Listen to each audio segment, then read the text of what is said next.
There's been a belief that it's the government that can drive the private sector, it's the government that can drive economic growth, and it's a recipe that has ensured that we've had the worst performing economy in the country for a number of decades. We've had a recipe where we've decided that we were going to bet on individual entrepreneurs. They were going to write a check with the hope of some idea that that individual entrepreneur was going to be the one that was going to drive our local communities and our local economies. Well, it led to a great deal of frustration and failure, quite frankly. Imagine being the competition to that entrepreneur that the government believed in and bet on, taking your hard-earned tax dollars and investing in competition to actually end up driving you out of business or doing serious damage to your bottom line. We believe there's a different way, and I believe Nova Scotians have said to the government and to the Ivany Commission there is a different way. There is a role for government to play in economic development, and it is around sector development. It is ensuring that we take the precious dollars that we receive as a government for economic development and drive it into sector development, not into individual entrepreneurs. There are opportunities in this province that I believe we've been missing on and moving away from. The traditional industries in this province have a role to play in future growth in this province. We, for too long, in the last number of years, have believed our traditional industries have been passé, that there is no hope for them in the future. Well, there is a hope. Do they have to change? Absolutely. And the role for government is to drive innovation. The role for government is to drive added value, to ensure that we are maximizing the resources that we have in this province, whether it's an agricultural resource, whether it's forest product, or any other renewable resource that we have in this province. It is our role as a government to ensure that we drive that innovation and value added to what can take place. There's been a great number of examples where we've been able to drive the public and private sector working together, where we've had huge successes so far. I'm from the Annapolis Valley. I live in rural Nova Scotia, deep rural Nova Scotia, I might add, 2 hours out of Metro. One of the great success stories in this province has been the Orchard Revitalization Program. And it's been driven where public and private sector have worked together through research and development, understanding the industry, the apple industry. For a long time, this province has been known around the world as a province who grew an abundance of apples. The problem with it is, it was a low-value commodity. Every spring, we would hope that we wouldn't get, the trees would weather well through the winter, that we would grow a great crop, and then we'd cross our fingers and pray for the right price. Well, through research and development, they moved to the Honeycrisp program. And they've invested in a commodity that is high valued, the yield isn't as high, but the return to the individual community and farmer is much greater. It's through innovation, it's driving the private sector and public sector working together to ensure that we understand the sector, so that when we make an investment as a province, we're making it into the entire sector, and then we're allowing all of the entrepreneurs in that sector to take part in celebrating and bearing the fruit of our investment, quite frankly. You'll see in the coming weeks, investments that we make as a government will be in things just like that, where we are investing in innovation, creativity, where we are investing in sector development, not in individual entrepreneurs that will drive economic growth, in our view, all across this province. One of the things that the Ivany report had said very clearly is that we, as a community, collectively, have to be prepared to change the way we do business. And our government is prepared to do that. We said very early on, it is our mandate to deliver quality education in this province, quality health care, ensure that we look after the most vulnerable citizens in our communities, and then become a partner with the private sector to drive economic growth and development. And we will be the partner of the private sector. But we will also change the way we deliver public education in this province. We've just embarked on a review of our curriculum, which is the first time the curriculum in this province has been reviewed in 25 years. In 25 years. Think about what has changed in your life, in the lives of your children. Think about how they receive information today and how you receive information today compared to the way you saw it 25 years ago. We need to catch up. We need to ensure that our system delivery and education is responsive to the way our kids learn today. But we also need to make sure that the model we're using is also one that works for today. We used to have a formula where funding was solely based on student population. Well, we've changed that. Population, student population is a part of that, but so is need.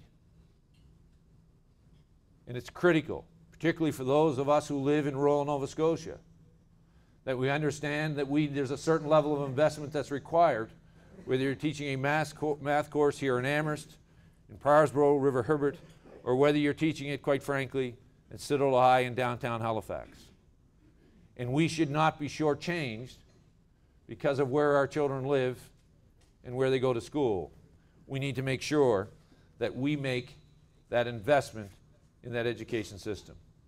More recently, we're embarking on looking at how we deliver health care with a focus on patients. Quite frankly, we have a very large structure delivering health care in the province of Nova Scotia. Nova Scotians are telling us very loudly and clearly they want to make sure that when they need access to primary health care, they want to have it in the community they live in, and they want to have it in a timely manner. They don't want to see all of the structure that we have built in and around the delivery of health care in this province. We are a population of less than 1 million people. We are more mobile today than we've ever been. And we need to recognize that people will move to have access to health care, and quite frankly, that traffic flows in two ways. There's a fear in there that we believe that when we tear down the walls and the structures inside of the healthcare system, that means everything gets centralized in one of our larger communities, or quite frankly in our capital city. That's simply wrong. It's fear-mongering and it's inaccurate. The last time I checked, all of our major highways are two-way. People can go in both directions. All we're looking for is that we can create centers of excellence so that when Nova Scotians require the health care they deserve, they can receive that here in our province in a timely manner.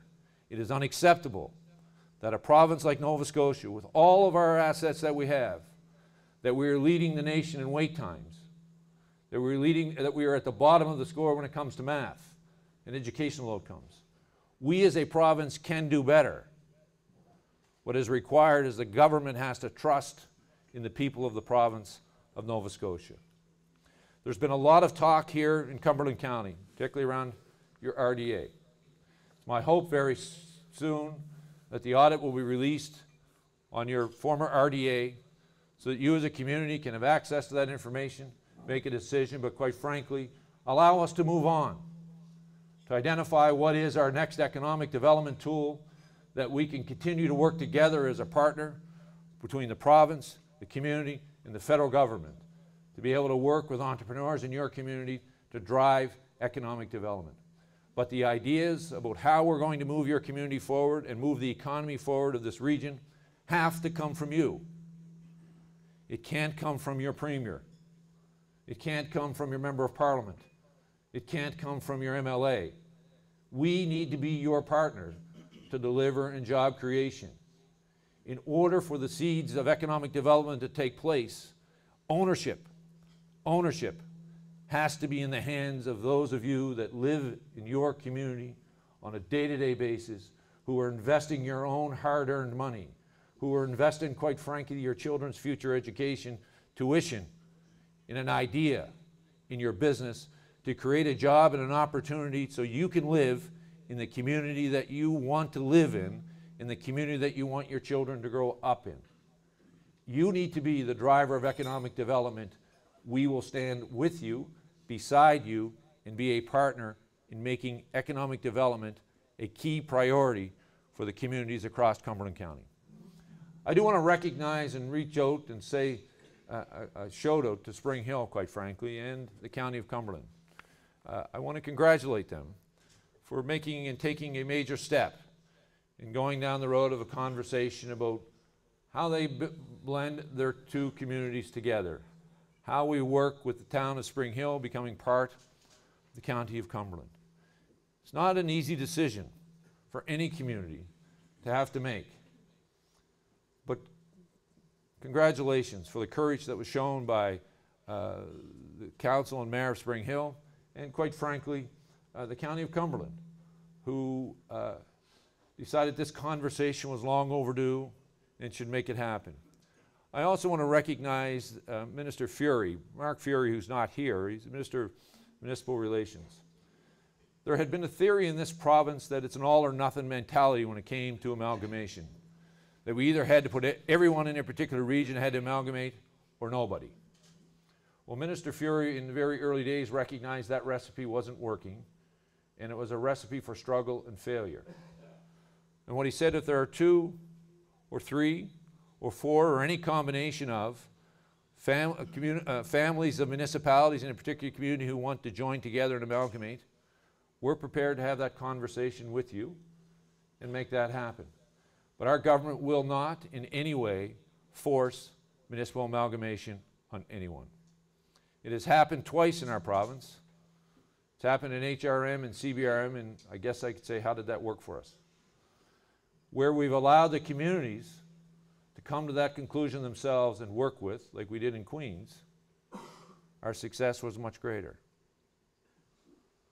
You have to decide with your municipal leaders, and many of them are in this room tonight, what structure your municipal government looks like. I can tell you that if any one or all of municipal governments across the province want to look at the idea of amalgamation or service exchange, we're open and willing to sit down at the table as an active partner participating in that conversation. I started off by saying I live in just outside of a small town in the Annapolis Valley, just outside of Bridgetown. We're entering that same conversation in our community. It's not the entire county who wants to amalgamate in all the towns of Annapolis, rural Middleton. It's the town of Bridgetown at this point in the county of Annapolis. They are difficult conversations, but they're ones that are long overdue about how we deliver services to the people of our collective communities.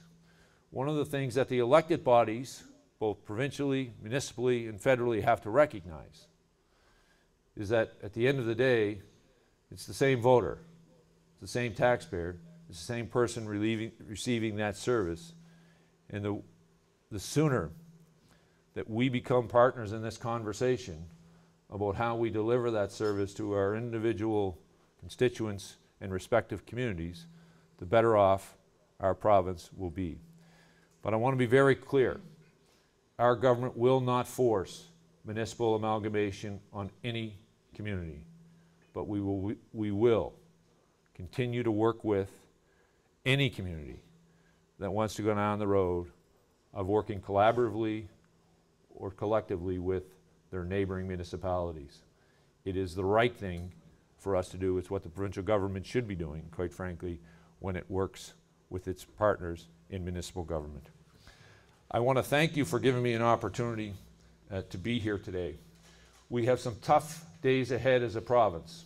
You may have been reading about some labor issues that we have going on in Nova Scotia.